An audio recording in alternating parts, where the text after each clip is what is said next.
ഞാൻ അദ്ദേഹത്തിൻ്റെ ശിഷ്യനും അനുയായിയുമായിരുന്നു. അദ്ദേഹത്തിന് പകരം വെക്കാൻ വേറൊരാളില്ല.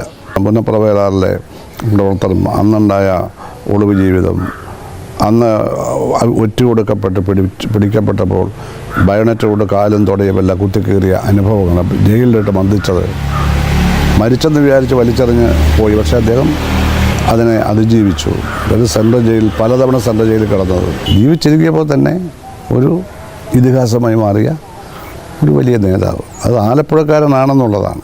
അദ്ദേഹത്തിൻ്റെ സ്നേഹം, വാത്സല്യം, അദ്ദേഹത്തിൻ്റെ അഭിപ്രായങ്ങൾ, തെറ്റുകൾക്കെതിരെ മുഖം നോക്കാതെയുള്ള വിമർശനങ്ങൾ, നല്ലൊരു കാര്യം ചെയ്ത് വിജയം വരിക്കുമ്പോൾ ആ പ്രവർത്തനം നടത്തിയ ആളെ വിളിച്ച് അഭിനന്ദിക്കാനുള്ള മാനസികമായ വിശാലത, വളരെ ലളിതമായ ജീവിതം, സ്വത്തുക്കളൊന്നും അനർഹമായി സമ്പാദിച്ചു കൂട്ടിയെന്ന ആരോപണമൊന്നുമില്ല. എല്ലാ അഴിമതിക്കുമെതിരായി നിലപാടെടുത്തു, അവസരവാദത്തിനെതിരായി. അദ്ദേഹം ഇല്ലായിരുന്നെങ്കിൽ, VS സഹായിച്ചില്ലെങ്കിൽ ഞാൻ ഈ നിലയിലല്ല വരിക. ഞാൻ അദ്ദേഹത്തോട് ഏറ്റവും അടുത്ത് നിന്ന ആളാണ്.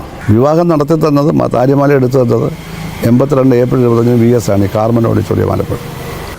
ചെന്നാൽ ഉടനെ ചായ, ഉച്ചയ്ക്കാണെങ്കിൽ കൂടെ ഇരുത്തി അദ്ദേഹത്തിൻ്റെ പഴയ തീരുമാനിച്ച ഒരു ബെഞ്ചൻ ഡെസ്കുമാണ്, 3 പേർക്ക് ഇരിക്കാവുന്ന ബെഞ്ചൻ ഡെസ്ക്, അവിടെ കൂടെ ഇരുത്തി ഊണ് തരും.